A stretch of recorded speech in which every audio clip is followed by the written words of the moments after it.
दोस्तों नमस्कार, स्वागत है आपका यूट्यूब चैनल एबी टेक में। आज है 20 जुलाई 2022 और जान लेते हैं आज की महत्वपूर्ण खबरें जो आज के प्रमुख समाचार पत्रों पर छाई हुई हैं। आपको बताना चाहेंगे कि अगर आपको ये सभी न्यूज़पेपर की कटिंग चाहिए तो हमारे टेलीग्राम पर मिल जाएंगी। टेलीग्राम का लिंक वीडियो के डिस्क्रिप्शन बॉक्स में दिया गया है। सबसे पहली अपडेट देखिए, यहाँ पर है लिखा है कि मनोरंजन कर निरीक्षक संवर्ग मृत घोषित, अब नई भर्तियाँ नहीं होंगी। राज्य कर में विलय के बाद आमेलन नियमावली को कैबिनेट ने दी मंजूरी।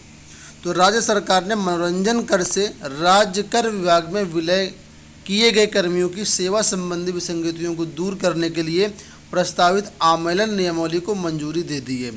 इससे संबंध में मनोरंजन कर विभाग के कर्मचारियों, अधिकारियों, निरीक्षकों और अन्य कर्मचारियों के सेवा संवर्गों का वाणिज्य कर विभाग में संविलयनकरण नियमावली 2022 को कैबिनेट में पारित कर दिया है। इस नियमावली के लागू होने के बाद मनोरंजन कर निरीक्षक संवर्ग मृत घोषित माना जाएगा, लेकिन इन पदों पर कार्यरत कर्मियों को पदोन्नति और अन्य सेवाओं का लाभ समय समय पर दिया जाएगा। लेकिन अब यहाँ पर नई भर्तियाँ नहीं होंगी। नियमावली लागू होने की तिथि से इस विभाग में आने वाली कर्मियों की वरिष्ठता भी निर्धारित की जाएगी। तो कुल मिलाकर के मनोरंजन कर निरीक्षक एक पद था जिस पर भर्तियां होती थीं, अब जो है ये भर्तियां नहीं होंगी, इसका विलय कर दिया गया है। बात करेंगे शिक्षक भर्ती के बारे में, तो यहाँ पर देखिए अपडेट है 12,460 शिक्षक भर्ती के बारे में। इन अभ्यर्थियों ने घेरा मंत्री जी का आवास। यहाँ पर देखिए अपडेट पूरी दी गई है कि बेसिक शिक्षा में वर्ष 2016 के शिक्षक भर्ती अभ्यर्थियों ने मंगलवार को बेसिक शिक्षा मंत्री संदीप सिंह के आवास का घेराव कर नारेबाजी की। अभ्यर्थियों ने हनुमान चालीसा और सुंदरकांड का पाठ भी पढ़ा। अभ्यर्थी 12,460 पदों की भर्ती प्रक्रिया पूर्ण कर नियुक्ति की मांग कर रहे थे। बड़ी संख्या में मंत्री के आवास पर पहुंचे अभ्यर्थियों को पुलिस ने हटाने की कोशिश की, लेकिन अभ्यर्थी वहीं धरने पर बैठ गए और हनुमान चालीसा सुंदरकांड का पाठ शुरू कर दिया। इसके बाद मंत्री ने अभ्यर्थियों के 6 सदस्यीय प्रतिनिधिमंडल को वार्ता के लिए बुलाया। अभ्यर्थियों ने मंत्री को बताया कि 2016 में 12,460 पदों पर शिक्षक भर्ती का विज्ञापन निकाला गया था। इनमें से 5,000 की ज्वाइनिंग करा दी गई और बाकियों को दौड़ाया जा रहा है। अभ्यर्थियों ने बताया कि उनका चयन भी हुआ है और काउंसलिंग भी हो चुकी है, लेकिन समीक्षा के नाम पर उनको रोका गया है। ये मामला न्यायालय में विचाराधीन है। अभ्यर्थियों ने मंत्री जी से भर्ती प्रक्रिया पूर्ण करके जल्द से जल्द ज्वाइनिंग दिलाने की मांग की है। चलिए बात करते हैं हम लोग अगली अपडेट के बारे में, जो कि यहाँ पर असिस्टेंट प्रोफेसर को लेकर के लिखा है कि असिस्टेंट प्रोफेसर के 113 पदों का रिजल्ट घोषित। राजनीति शास्त्र में 109 और चित्रकला विषय में 4 पदों का चयन हुआ है। तो विज्ञापन संख्या 50 के तहत 2 विषयों में जो परिणाम है कल जारी कर दिया गया है। इन पदों पर भर्ती के लिए 19 जुलाई को इंटरव्यू पूरा होने के कुछ ही देर बाद परिणाम जारी कर दिया गया है। वहीं लिखा है आयोग की अब तक की सबसे बड़ी भर्ती विज्ञापन संख्या 50 थी, जिसमें 2002 पदों पर विज्ञापन जारी हुआ था, जिसमें से आयोग ने 1 वर्ष में 1961 पदों पर भर्ती की प्रक्रिया पूरी कर ली है। इन पदों पर भर्ती के लिए पिछले साल 31 जुलाई तक आवेदन लिए गए थे और इस वर्ष 19 जुलाई को आयोग ने 47 में से 46 विषयों का अंतिम चयन परिणाम जारी कर दिया है और 4.5 महीने में 46 विषयों का इंटरव्यू पूरा किया है। तो कहने का मतलब अब तक की सबसे बड़ी भर्ती भी थी और सबसे कम टाइम में पूरी भी हुई है। इलाहाबाद यूनिवर्सिटी में अतिथि प्रवक्ताओं की भर्तियां शुरू हो गई हैं। जो भी अभ्यर्थी इंटरेस्टेड हैं आवेदन कर सकते हैं। 2022-23 में अतिथि प्रवक्ता भर्ती की प्रक्रिया शुरू हो गई है। विधि संकाय के अंतर्गत संचालित होने वाले BA LLB में अतिथि प्रवक्ता और प्रोफेशनल एक्सपर्ट के लिए आवेदन मांगे गए हैं। अंतिम तिथि 2 अगस्त है। महिला अभ्यर्थियों के लिए आवेदन शुल्क नहीं लगेगा। विश्वविद्यालय की ओर से जारी नोटिफिकेशन के अनुसार गेस्ट फैकल्टी के 6 पदों पर विज्ञापन निकाला गया है। एक बड़ी अपडेट यहाँ पर देखी है, मदरसा शिक्षक भर्ती MTT से होगी। उत्तर प्रदेश मदरसा शिक्षा परिषद के चेयरमैन डॉक्टर इफ्तिखार जावेद ने स्पष्ट किया है कि परिषद द्वारा मदरसा शिक्षक पात्रता परीक्षा का आयोजन होगा। इसे लागू करने से पूर्व मदरसा नियमावली में संशोधन भी करना होगा। मदरसा बोर्ड के जिम्मेदार नियमावली में संशोधन पर लगातार अध्ययन कर रहे हैं। मंगलवार को जारी बयान में उन्होंने कहा कि आगामी बोर्ड की बैठक में नियमावली में संशोधन के प्रस्ताव पर विस्तृत चर्चा होगी। तो कुल मिलाकर के अब मदरसा शिक्षकों की जो भर्तियाँ होंगी वो एक तरीके से मदरसा TT यहाँ पर करवाया जाएगा, उसके माध्यम से होंगी।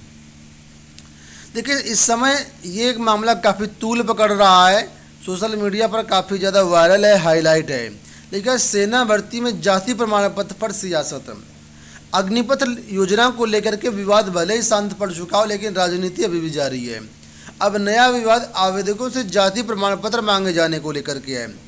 आप सांसद संजय सिंह ने इस मामले पर मोदी सरकार पर निशाना साधते हुए पूछा है कि आवेदकों को अग्निवीर बनाना है या जातिवीर। उन्होंने कहा कि केंद्र सरकार का चेहरा देश के सामने आ चुका है। क्या दलितों, पिछड़ों, आदिवासियों को सेना में भर्ती के काबिल नहीं माना जाता? भारत के इतिहास में पहली बार सेना भर्ती में जाति पूछी जा रही है।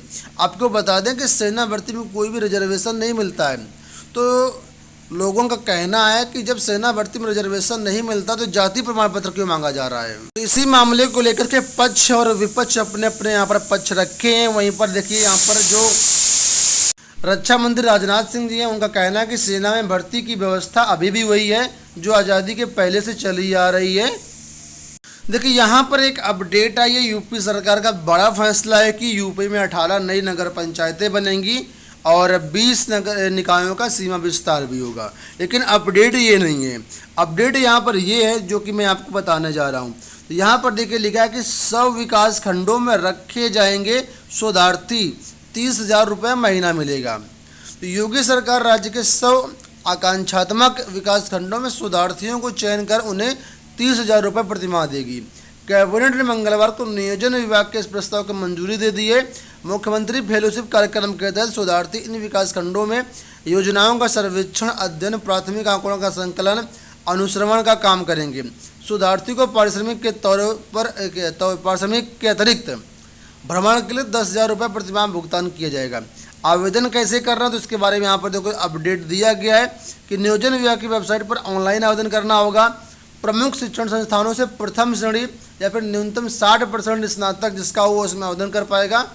आवेदक के पास सूचीबद्ध किसी भी क्षेत्र में प्रासंगिक अनुभव होना चाहिए। कंप्यूटर कौशल, IT से संचार कौशल होना चाहिए और अभ्यर्थी की आयु जो है 40 वर्ष से ज़्यादा नहीं होनी चाहिए। तो ये चीज़ें यहाँ पर हैं। 100 विकास खंडों में ये जो शोधार्थी हैं रखे जाएंगे। पॉलिटेक्निक काउंसलिंग को लेकर अपडेट आ चुकी है कि 12 चरणों में हो सकती है पॉलिटेक्निक की काउंसलिंग। पॉलिटेक्निक में दाखिले के लिए प्रवेश परीक्षा का प्रोग्राम जारी होने के बाद अब काउंसलिंग की तैयारी शुरू हो गई है।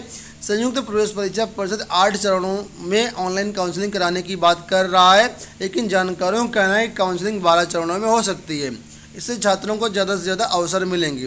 तो अभी इसका पूरा कार्यक्रम तो जारी नहीं किया गया, लेकिन उम्मीद है कि 8 से 12 चरणों में आपकी काउंसलिंग करवाई जाएगी। इसका विस्तृत कार्यक्रम जो जल्दी ही जारी किया जाएगा। वहीं पर बात करते हैं PCS इंटरव्यू को लेकर के, तो कुछ अभ्यर्थियों ने यहाँ पर ज्ञापन दिया था। उन ज्ञापन के आधार पर 7 अभ्यर्थियों के PCS के इंटरव्यू की डेट बदल दी गई है।